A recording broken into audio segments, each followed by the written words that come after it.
possibly even make those first-round games even better for the lower seeds. That gets away from Kopazinski, and the wild pitch allows the first run to score. Jared Allen crosses the plate to make it 1-0. Blue Raiders lead Rice here in the top of the second inning. One out and a 3-2 count to Reeves. He's going up the middle. Boy, they run that one. It works out against Rice. Kevin Sullivan at second base covering. And a hot shot in the hole past the diving Gray. That's going to score 2 runs and make it a 4-0 lead. A 2-run single by Brad Giroux. Bryant and Adkins score. Holding up at second base is Kevin Sullivan. And very quickly they start scrambling in the bullpen down the left field line. Rice going to get a couple of guys loosened up. Brad Giroux, RBI's number on 55 pitches after this one. Well struck down the left, or rather a right field line. Giroux into the corner, can't make the play. Running hard all the way, Gray is going to take it to third base. So Tristan, very least, would hope for a fly ball, but he hits the grounder to shortstop to score the run. Bryant will make the play behind the bag and get the runner at first, Chandler, get the hitter. And Tristan Gray crosses home plate for Rice's first run of the game. It's a 4-1 lead for now for Middle Tennessee, with Williamson, the number 8 hitter, at the bat. See if he can start a big inning for Rice. Called strike 3. What a beauty of a curveball there by Hoffman. Froze him, dropped it in on the looking to tighten this game up in a hurry. And the 0-1. Down the line, they'll try it at second. 3, 6, 1 covering, gets by, and 2 runs are going to score. Boy, that's a tough double play. The throwing error by the shortstop Bryant's, his second error of the game. And instead of being just that close to an inning-ending double play, 2-run score. Here's at first and third, 1 away. Another 1-2 to Stainback. And he gets it through the hole. RBI single ties the game. Checking up at second base is Warren. It's 4-4 here at Pete Taylor Park. The Owls have come all the way back from a 4 count. And the payoff pitch. Got him to chase one. Might have been ball 4. Instead, strike 3.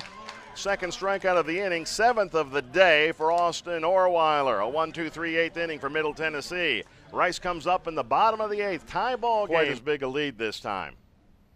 The 2-2. Runner going. And that's past the first baseman. Let's see. They're going to wave him around. Chandler trying to throw. Giroux's throw cut off, and the Owls have their first lead. Williamson ripped it right past Dupree, the first baseman. And Chandler off and running on Dittman. Ball bunted down. Good bunt. Only play is going to be to first, and the throw is wide, and that's going to allow Smith to score and tie the game.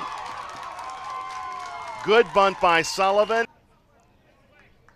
So here's Allen at the bat. Jabavi leads at first base. The ball gets away. Giroux breaks for the plate. He scores, and Middle Tennessee has gone back in front.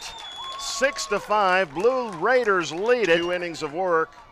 Rice score a couple of runs, but now he could give his team the win. A little flare, shallow left, shortstop going back, and the diving catch by Austin Bryant, who's had a rough day. He's committed 3 errors, but he saves a base hit right there, and it's 1 away for Rice. By weather last night, but here we go. The 1-1 pitch. Hit in the air, shallow left. Bryant going back. He's there. He squeezes it, and Middle Tennessee survives and advances. The Blue Raiders score 2 runs in the top of the 9th inning, and the Rice Owls, the number 1 seed in the tournament, are the first team eliminated. Coach Jim McGuire, the Conference USA Coach of the Year, has his team step up and helped out in no small part by Rice errors, a couple of them on. All right, Steve, thanks a lot down here with Coach McGuire. Coach, you jumped on them early. They jumped back ahead, back and forth. You wind up with a victory. Really a tough played game on both ends. Neither team played very well defensively. we got out to the lead, and when they went to the bullpen, I mean, they flat shut us down. I mean, I thought we would never score again the way that it was going at that point, and their pitching is so outstanding, and we just didn't do a very good job with it. But in the end, we executed when we had to, and I know they made some mistakes, but we capitalized on them and ended up scoring a couple runs. And huge win for us. We've been scuffling, pretty bad. Got swept last weekend, and the loss yesterday was tough. And to win today and bounce back was huge for us. Hoffman scattered 7 hits, just 2 earned runs today. Pretty good performance, all things considered. He's been that way the entire year for us. He's been kind of our stopper on Saturday. Fridays we haven't played as well. And I don't know if we have a true Friday starter, so he's done a tremendous job. I think we're 11-2 on Saturdays when he pitches, and we somehow got the win out of it. But he did a great job because we couldn't afford to go to the bullpen early again, or we'd have been in deep trouble. But just another good performance by him, gutty performance, and we had the lead when he came out. We didn't play very well defensively behind him either, but he found a way to keep us in the game and get it done. Doesn't matter now, but what was the explanation on the call at third base? Well, first and second on the bunt, and they throw the ball to third, and our guy is sliding into third base. And he said as he was sliding into third base, he was grabbing the third baseman with his arm or hooking him with his arm, which makes it an automatic double play. And that's all I got to say about that.